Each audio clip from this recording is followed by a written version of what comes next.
우리 하나님 말씀 고린도후서 2장 5절에서 11절까지 말씀입니다. 자, 고린도후서 2장 5절에서 11절까지 말씀이에요. 신약 287면에 있습니다. 우리 함께 합독하시겠습니다. 시작. 근심하게 한 자가 있었을지라도 나를 근심하게 한 것이 아니요 어느 정도 너희 모두를 근심하게 한 것이니 어느 정도라 함은 내가 너무 지나치게 말하지 아니하려 함이라. 이러한 사람은 많은 사람에게서 벌받는 것이 마땅하도다. 그런즉 너희는 차라리 그를 용서하고 위로할 것이니 그가 너무 많은 근심에 잠길까 두려워하노라. 그러므로 너희를 권하노니 사랑을 그들에게 나타내라. 너희가 범사에 순종하는지 그 증거를 알고자 하여 내가 이것을 너희에게 써노라. 내 무슨 일이든지 누구를 용서하면 나도 그리하고 내가 만일 용서한 일이 있으면 용서한 그것은 너희를 위하여 그리스도 앞에서 한 것이니 이는 우리로 사탄에게 속지 않게 하려 함이라. 우리는 그 계책을 알지 못하는 바가 아니로라. 아멘. 할렐루야. 지난 추석 명절 잘 보내셨어요? 네, 맛있는 것도 많이 드셨나요? 네. 진짜 추석 명절에 보면은 항상 2kg나 3kg가 쪄 있더라고요. 저도 보니까 이제 여러분들이 제가 좀 수척해진 것 같다고 생각하셨는지 살찌게 해달라고 기도하시는 것 같아서 제발 그 기도는 이제 그만하셨으면 좋겠다는 생각이 들 정도로 한 2kg 찐 것 같아요. 네. 추석 명절을 또 잘 보내고 또 이렇게 주요 중보기도 여러분 함께 뵙게 되어서 너무 좋습니다. 우리가 지난 수요 중보기도회 때 중풍병자를 고쳐주신 예수님의 이야기를 함께 나누었는데 좀 더 정확하게 표현하자면 중풍병자를 용서해 주신 예수님의 이야기, 그 이야기를 함께 나누었습니다. 예수님은 이 중풍병자에게 단순히 고침을 받았다라고 말씀하지 않으셨고 내 죄사함을 받았다, 용서받았다라고 선포하심으로써 예수님 자신이 어떤 분이신지를 드러내 보여주셨습니다. 죄의 문제를 십자가로 해결하시고 죄사함의 은총을 베풀기 위해 이 땅에 오신 우리 주님이셨습니다. 그래서 우리는 알게 되었어요. 죄사함 받는 것이 진짜 고침을 받는 거라는 걸 우리는 알게 되었습니다. 그리고 이 죄사함의 주님을 만나는 것이 참된 자유와 해방을 누리는 길임을 우리 또한 알게 되었습니다. 그래서 이 중풍병자도 고침을 받았고 용서받은 자이지만 우리도 용서받은 자예요. 여러분, 우리도 용서받은 자들입니다. 여러분 믿습니까? 아멘입니다. 우리도 십자가의 주님을 나의 주로 고백하고 구속의 사랑으로 용서를 받은 자들이에요. 자, 용서를 받은 자라고 하는 이 정체성을 잃어버리면 안 되는데 이 정체성은 어떤 의미를 가지고 있는 것일까요? 바로 이것입니다. 용서가 나의 삶의 양식이어야 한다라는 의미를 가지고 있어요. 자, 용서를 받은 자는 용서를 하는 삶으로 나아가야 합니다. 용서하는 삶이 우리의 삶의 존재의 방식이 되어야 합니다. 용서와 사랑은 옵션이 아닙니다. 선택 사항이 아니라 그리스도인으로서의 책임과 의무 사항이에요. 에베소서 4장 22절에 이런 말씀이 있습니다. 서로 친절하게 하며 불쌍히 여기며 서로 용서하기를 하나님이 그리스도 안에서 너희를 용서하심과 같이 하라 라는 말씀이 있습니다. 친절하게 불쌍히 여기며 용서하기를 하나님이 그리스도 안에서 우리를 용서하심과 같이 하라. 얼마 전에 필립 얀시가 쓴 책이 있는데요. 그 책의 제목이 굉장히 의미심장해서 여러분에게 좀 소개하려고 합니다. 그 책의 제목이 용서, 은혜를 시험하는 자리라는 책이에요. 은혜를 시험하는 자리. 용서는 은혜를 시험하는 자리라고 표현하고 있습니다. 자, 그가 은혜를 받은 자인지 아닌지를 구별하는 리트머스 시험지와 같은 것이 바로 용서라는 거예요. 자, 그는 용서를 이렇게 표현해요. 복수할 권리를 내려놓고 자신을 가해자에게 묶어두는 울분의 사슬을 끊는 해방이라고요. 자, 이때 용서는 가해자가 잘못을 인정하든 인정하지 않든 상관하지 않고 행하는 용서예요. 그리고 용서하지 않으면 가장 피해를 보는 건 사실 피해자 자신이에요. 여러분, 우리는 이미 용서를 받았습니다. 우리 주님으로부터 용서를 받았어요. 그런데 오늘도 용서를 받아야 하는 자들이에요. 그리고 오늘 이 순간도 우리는 용서를 받아서 다시 복음으로 살아가고 다시 용서의 방식으로 살아갈 수 있는 기회를 얻은 자들이라는 거예요. 자, 용서할 수 있는 기회를 얻었습니다. 자, 그런데 마찬가지예요. 교회는 어떤 공동체인가요? 교회는 죄사함을 받은 공동체죠. 자, 용서받은 자들이 모인 용서받은 공동체가 바로 교회입니다. 자, 교회 용서받은 이 공동체는요, 어떻게 존재하느냐? 바로 교회 공동체에 일어나는 모든 문제를 용서의 방식으로, 사랑과 용서의 방식으로 풀어내면서 존재해야 한다라는 것을 의미합니다. 여러분, 교회는 완벽한 사람들이 모인 완벽한 공동체가 아니에요. 그런 공동체는 없습니다. 교회는 온갖 잡다한 그 종류의 죄인들이 모인 죄인들의 집합소예요. 아마 우리는 교회에서 정말 다양한 죄인들을 발견할 거예요. 의인들을 발견하는 게 아니라 다양한 죄인들이요. 그러나 그냥 죄인이 아니죠. 용서받은 죄인이에요. 그래서 이곳에는 성격이 까다로운 그리스도인들도 있고요. 이제 막 믿음 생활을 시작한 세속적인 그리스도인도 있습니다. 그러나 괜찮아요. 다 괜찮습니다. 모두 다 괜찮습니다. 용서받은 이 공동체, 우리 교회가 주님으로부터 받은 그 용서와 사랑으로 매일 새롭게 빚어가게 된다면 교회는 완전한 사랑의 공동체가 될 수 있고 은혜의 공동체가 될 수 있어요. 자, 다시 한번 말씀드리겠습니다. 용서와 사랑으로 매일 새롭게 빚어가게 된다면 그렇다는 거예요. 그렇지 않으면 교회는 사탄의 먹잇감이 되고 맙니다. 자, 우리가 아까 전에 읽었던 고린도후서 2장 11절에 이런 말씀이 있습니다. 자, 우리 함께 다시 읽어볼까요? 시작. 이는 우리로 사탄에게 속지 않게 하려 함이라. 우리는 그 계책을 알지 못하는 바가 아니로라. 아멘. 사탄의 계책, 사탄의 전략. 여러분, 사탄의 계책을 여러분 알고 계십니까? 여러분, 사탄은요, 용서받은 자가 용서하는 삶으로 살지 않게 막는 존재예요. 여러분, 사탄은요, 용서받은 공동체가 용서하는 공동체로 존재하지 않도록 방해하는 존재입니다. 모든 수단과 방법을 동원해서 용서하지 않고 사랑하지 않고 다른 방식으로 존재하게 만드는 존재가 바로 사탄이에요. 자, 고린도 교회에 대해서 이야기하려고 합니다. 자, 고린도 교회는 해상 무역이 발달한 아주 매력적인 도시 한복판에 세워진 교회였습니다. 그런데 굉장히 문제가 많은 교회였어요. 내부적인 분열도 있었고요. 그리고 근친 상간의 문제도 있었어요. 도덕적인 태만, 잘못된 결혼 문제, 심각한 이혼 문제도 있었고요.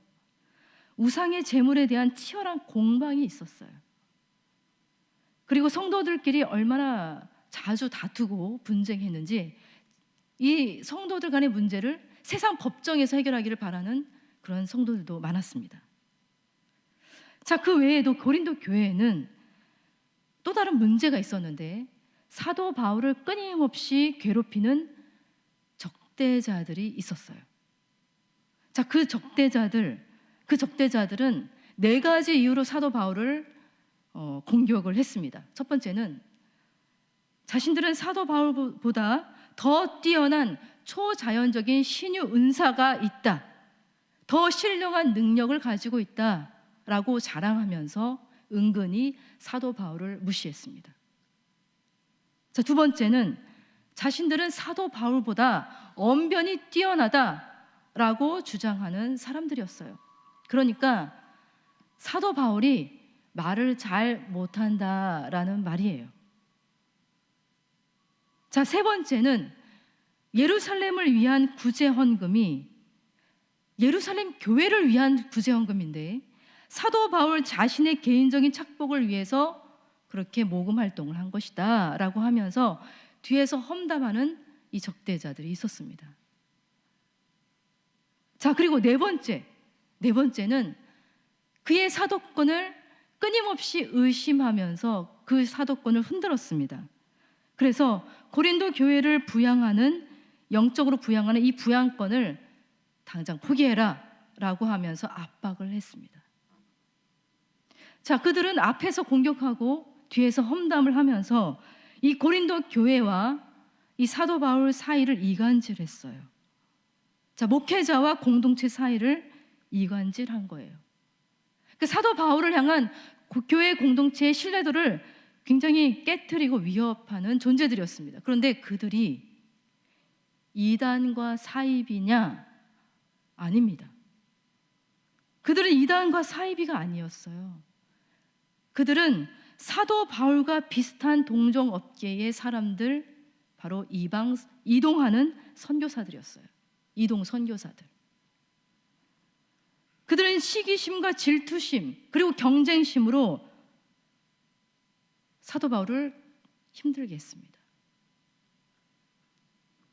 그렇게 해서 그들이 얻게 되는 것이 무엇이 있길래 그렇게 괴롭혔을까요?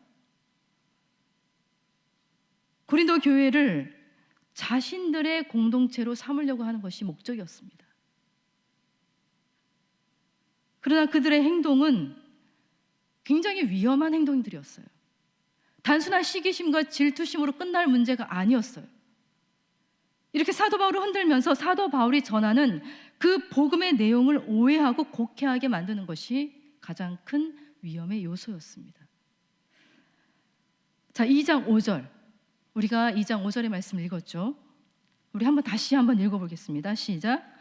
근심하게 한 자가 있었을지라도 나를 근심하게 한 것이 아니요 어느 정도 너희 모두를 근심하게 한 것이니 어느 정도라 함은 내가 너무 지나치게 말하지 아니하려 함이라. 아멘. 자, 근심하게 한 자가 등장을 하고 있습니다. 이 사람은 교회 공동체를 굉장히 근심하게 한 사람이라고 표현하고 있죠. 어렵게 한 사람이에요. 자, 이 본문에는 그가 정확하게 어떤 이유로 교회에 근심을 안겨주게 되었는지 밝히지 않고 있습니다. 그러나 대체로 많은 학자들은 그가 바로 앞서 제가 언급했던 이동 선교사들 그 중에 한 사람이라고 말하고 있어요. 사도 바울의 사도성을 굉장히 심각하게 공격하고 뒤에서 거짓말한 사람으로 추측을 하고 있어요. 그래서 교회 공동체적으로 이 근심하게 한 자를 징계했습니다.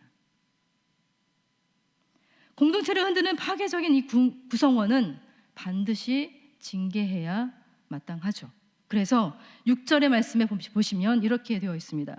이러한 사람은 많은 사람에게서 벌 받는 것이 마땅하도다.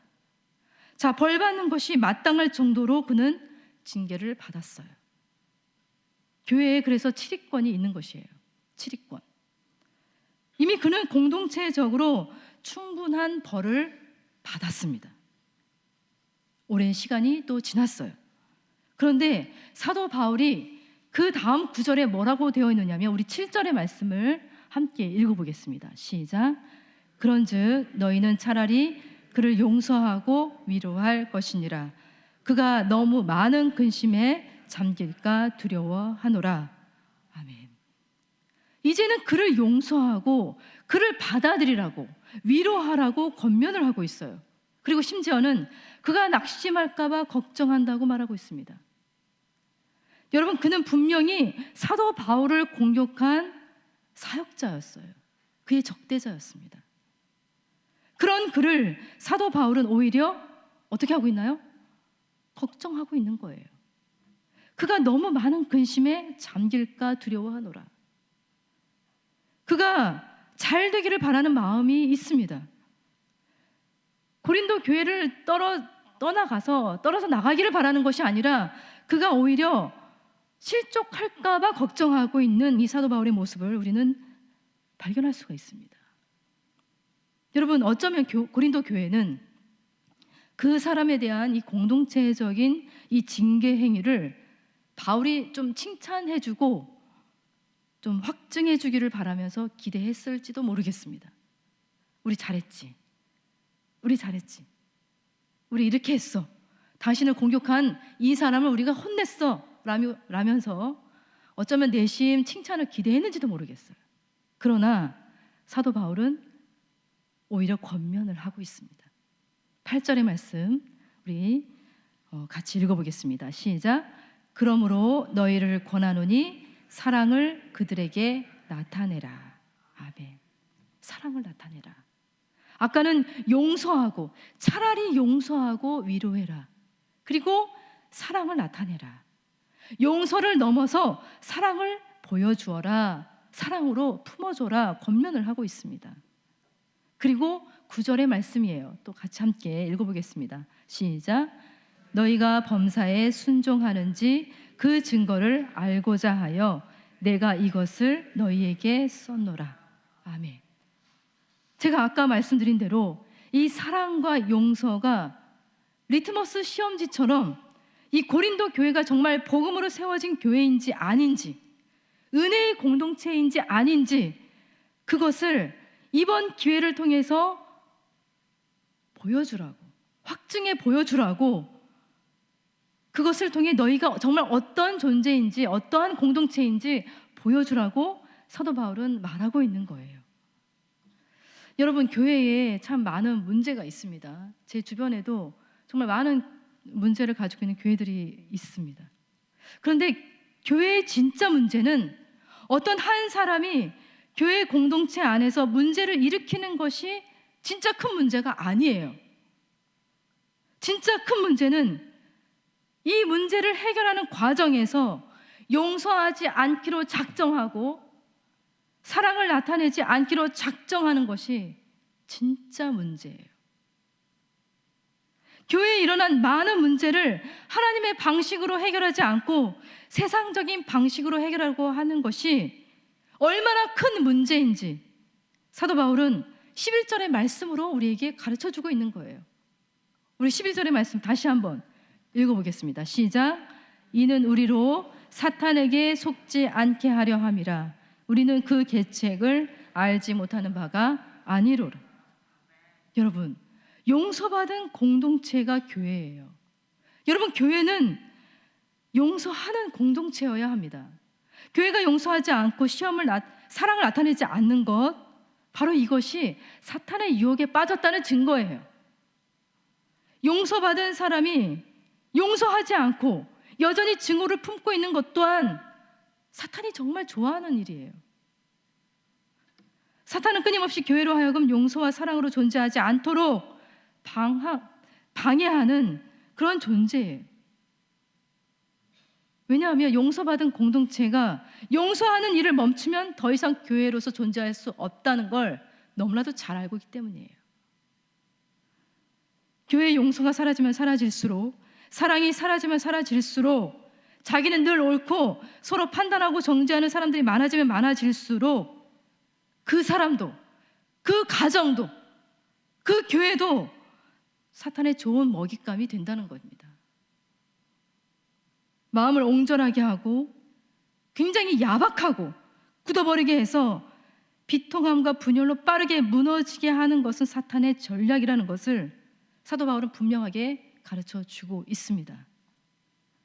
사도 바울을 근심하게 한 자의 죄보다 더 큰 죄는 용서하지 않기로 결단하는 공동체의 죄라는 걸 말해주고 있습니다. 여러분, 사도 바울은요, 이렇게 공동체 내에 가지고 있는 이 사탄의 영향력을 정확하게 간파하고 우리가 정말로 경계해야 될 것이 무엇인지를 분별하면서 알려주고 있어요. 우리가 싸워야 할 대상은 바로 악한 영이라는 거예요. 우리의 씨름은 혈과 육을 상대하는 것이 아니요 통치자들과 권세들과 이 어둠의 세상 주관자들과 하늘에 있는 악의 영들을 상대합니다. 맥스 루케이도의 토비아스의 우물이라고 하는 이야기가 있는데요. 그 토비아스의 우물, 그러니까 사막 한 가운데 우물이 있었습니다. 그 우물 근처에 자리 잡은 이 마을 사람들은 물 걱정을 할 필요가 없을 정도로 물이 그곳에서 계속 솟아올랐습니다. 그 우물 주인인 토비아스가 물을 이 마을 사람들에게 거저 주었어요.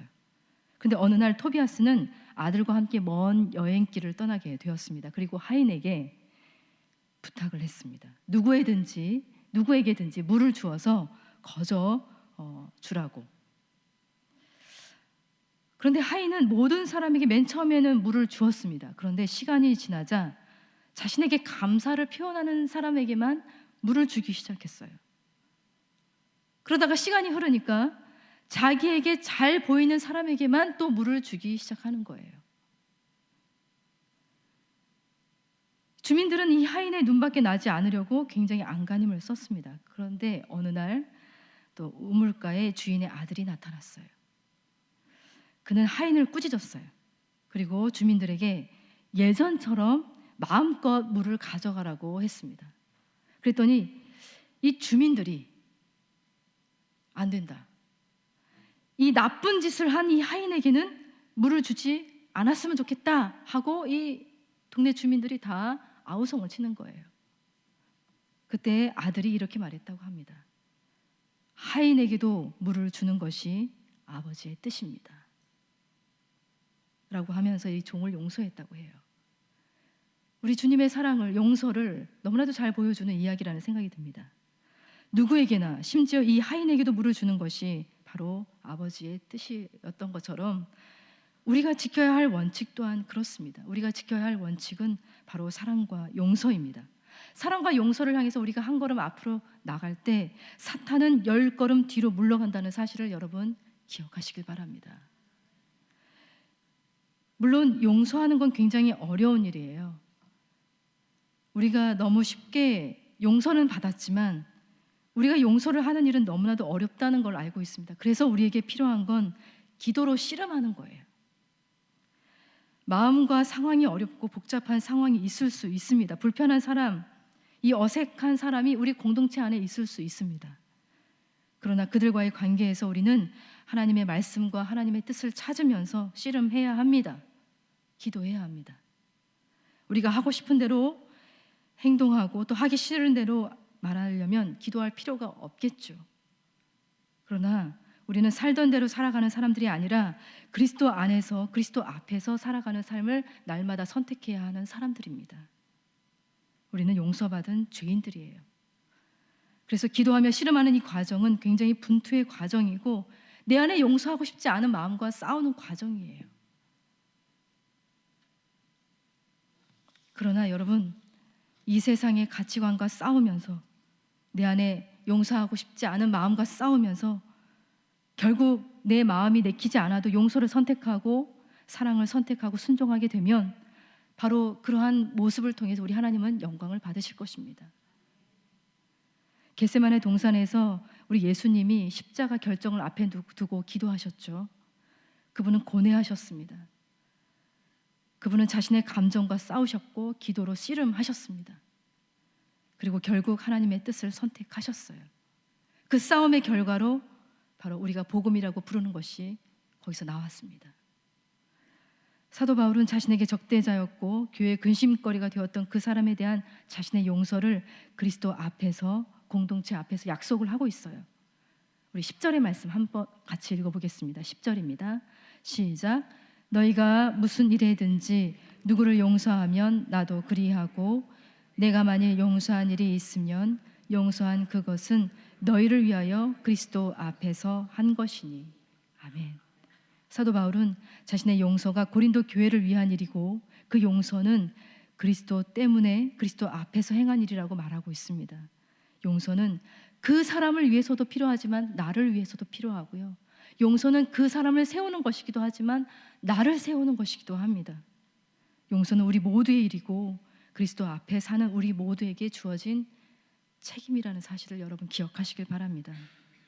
교회의 교회됨을 지켜가고 용서하는 그 사람을 교회되게 하고 용서받은 그 사람을 교회되게 하는 그 용서를 우리가 멈추지 않고 계속 이 길을 걸어갈 수 있었으면 좋겠습니다. 함께 찬양하고 기도하겠습니다. 우리 주는 완전합니다. 이 가사를 생각하면서 우린 연약하고 부족하지만 주님의 길을 온전히 끝까지 따라가기를 원합니다. 도와주옵소서라는 마음으로 기도 찬양하겠습니다.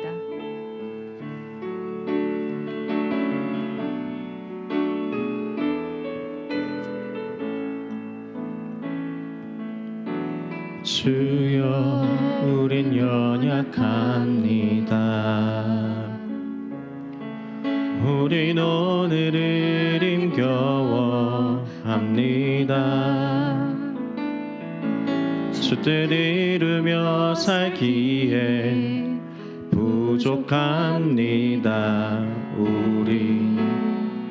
우린 연약합니다. 주여 우린 넘어집니다. 주여 우린 넘어집니다.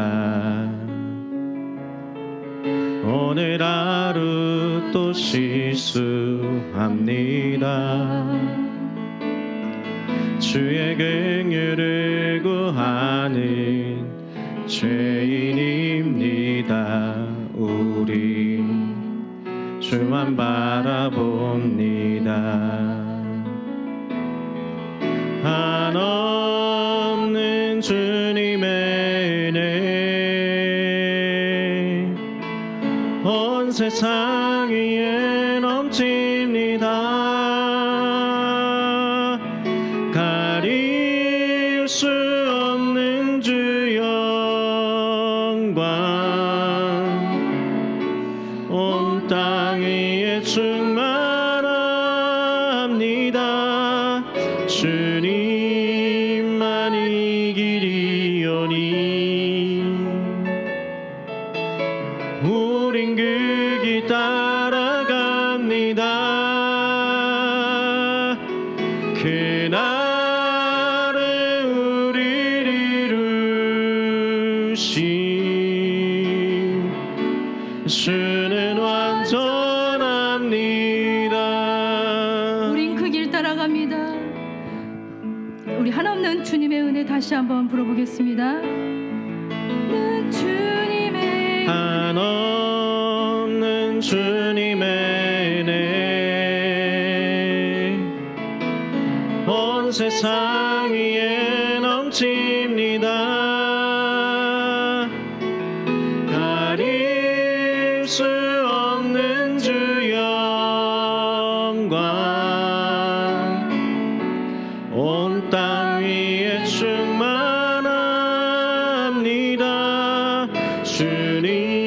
주님만이 길이오니 우린 그 길 따라갑니다. 그날에 우리를 이루신 주는 완전합니다.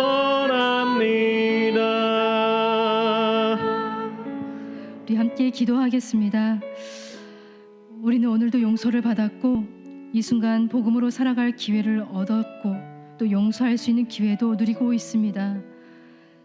우리 이렇게 기도했으면 좋겠어요. 주님, 우리 용서받은 우리가 이제는 용서하며 살게 하여 주시옵소서. 사랑하고 용서하기를 포기하지 않게 도와주옵소서. 십자가로 용서하신 주님을 따라 오늘도 우리가 우리 주변의 사람들을 그리스도 안에서 용서하고 그리스도 앞에서 사랑과 용서의 길을 선택하며 온전히 걸어가게 하여 주시옵소서. 개인적으로 오랫동안 용서하지 못한 일이 있다면 또 오래도록 풀리지 않고 묵혀있는 관계들이 있다면 우리에게 용기를 주셔서 은혜를 주셔서 그리스도 안에서 그리스도 앞에서 용서할 수 있도록 도와달라고 이 시간에 간절히 기도하며 나아가도록 하겠습니다. 기도하겠습니다.